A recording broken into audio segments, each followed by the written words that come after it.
बुलेटिनची सुरुवात मुंबईतल्या मोठ्या बातमीने करतोय। मुंबईतील मरोळ इथं सकल हिंदू जन आक्रोश मोर्चाचं आयोजन करण्यात आलेलं आहे। मरोळ कब्रस्तान विरोधात हा मोर्चा काढण्यात आलाय। पोलिसांचा विरोध झुगारून हा मोर्चा काढण्यात येतोय। ही मोर्चाची थेट दृश्य आपण बघताय। आंदोलकांकडून जोरदार घोषणाबाजी सुरू आहे। कोणताही अनुचित प्रकार घडू नये म्हणून मोठा पोलीस बंदोबस्त तैनात करण्यात आलेला आहे। मरोळ इथली दृश्य आहेत। मुंबईतल्या मरोळ इथं जन आक्रोश मोर्चा काढण्यात आलाय। सकल हिंदू जन आक्रोश मोर्चा आहे। मरोळ कब्रस्तान विरोधात हा मोर्चा काढण्यात आलाय। पोलिसांचा विरोध झुगारून हा मोर्चा निघतोय, पण पोलिसांचा मोठा बंदोबस्त इथे बघायला मिळतोय कोणताही अनुचित प्रकार घडू नये म्हणून। कारण सगळे आंदोलक जोरदार घोषणाबाजी करतायत, आक्रमक घोषणाबाजी त्यांची सुरू आहे, त्यामुळे मोठा पोलीस बंदोबस्त बघायला मिळतोय।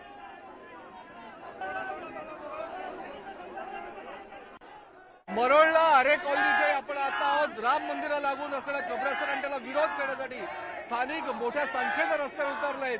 त्या सगळ्यांची काय मागणी ते जाणून घेऊ। जो हमारे आज के कलयुग में सनातन धर्म पर जो असुरी तत्वों के द्वारा वार हो रहा है, उसको रोकने के लिए सबको मिलकर ये कदम उठाना जरूरी था। तो मंदिर के बाजू में कब्रिस्तान जो कहीं से भी वो बनाना ठीक है ही नहीं। सरकारने हा कब्रस्तानचा प्लॉट याच्या बाजूला एखाद्या मंदिराला प्लॉट दिला हरकत नाही, हॉस्पिटल बनवलं हरकत नाही, पण इथे कब्रस्तान होऊ नये। भविष्यात मध्ये हे भांडणाचं आणि ठिणगी पडण्याचं कारण ठरणार आहे, म्हणून सरकारने आणि कोर्टाने हे कब्रस्तान इकडनं रद्द करायला। अत्यंत आक्रमक आहे, मोर्चेकरी संतप्त आहे। मोठ्या संख्येने स्थानिक इथले रहिवासी रस्त्यावर उतरलेले आहेत। लेवा पाटीदार समाजाचा या ठिकाणी खरतर जागा आपण बघतोय की केवढी मोठी गर्दी दिसते। पोलिसांनी खरतर या मोर्चाला परवानगी नाकारली आहे। आरे कॉलनी मरोळचा हा भाग आणि याच भागामध्ये जर का आपण बघितलं तर प्रचंड मोठ्या संख्येने पोलिसांचा बंदोबस्त जागोजागी आपल्याला दिसून येतोय। मोठ्या संख्येने पोलीस आलेले आहेत। राम मंदिर आवारातच मोर्चेकरी मोठ्या संख्येने घोषणा देत आहेत। व्हिडिओ जर्नलिस्ट हर्षदसह प्रशांत बाग, न्यूज 18 लोकमत, आरे कॉलनी, मरोळ, मुंबई।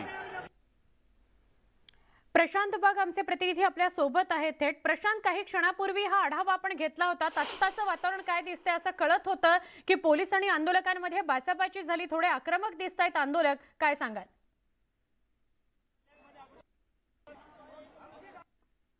आंदोलक अत्यंत आक्रमक आंदोलकांना रोखण्यासाठी पोलिसांनी आणि समजवण्याची भूमिका घेतली, कारण या मोर्चाला पोलिसांनी परवानगी नाकारली आहे। पण त्यानंतर पोलिसांना बळाचा वापर करावा लागला आंदोलकांना रोखण्यासाठी म्हणून। पण तरीही आंदोलक अत्यंत आक्रमक आहे आणि कोणत्याही परिस्थितीमध्ये जोरदार घोषणाबाजी जरी सुरू होत असेल तरीही ज्या ठिकाणी विखुरलेले लोक आहेत त्या सगळ्यांना एकत्रित कसं आणता येईल त्यासाठी भूमिका त्यांनी घेतलेली आहे। काय नेमकी आंदोलकांची भूमिका आहे? काय तुमची भूमिका?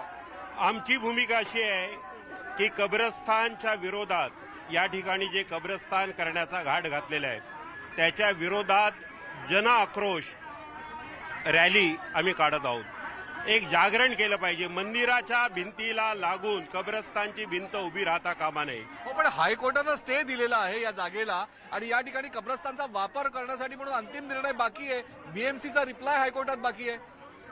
हायकोर्टामध्ये येत्या 17 तारखेला या संदर्भातली सुनावणी होणार आहे, पण त्याच्या अगोदर शासनाने या बाबतीत जे काही परवानगी दिलेली आहे ती परवानगी मागे घेतली पाहिजे। त्यांना दिलेली जमीन त्यांनी परत घेतली पाहिजे, कारण मंदिराच्या बाजूला ही भूमी कब्रस्तानची उभी राहता कामा नये, कारण संघर्ष होऊ नये म्हणून आमची भूमिका आहे। कब्रस्तान कुठेही ते करू शकतात, इथून 500 स्क्वेअर मीटर दूर त्यांनी जर केलं तर आमची काही हरकत नाही, पण मंदिराच्या भिंतीला लागून कब्रस्तानची भिंत उभी राहू देणार नाही।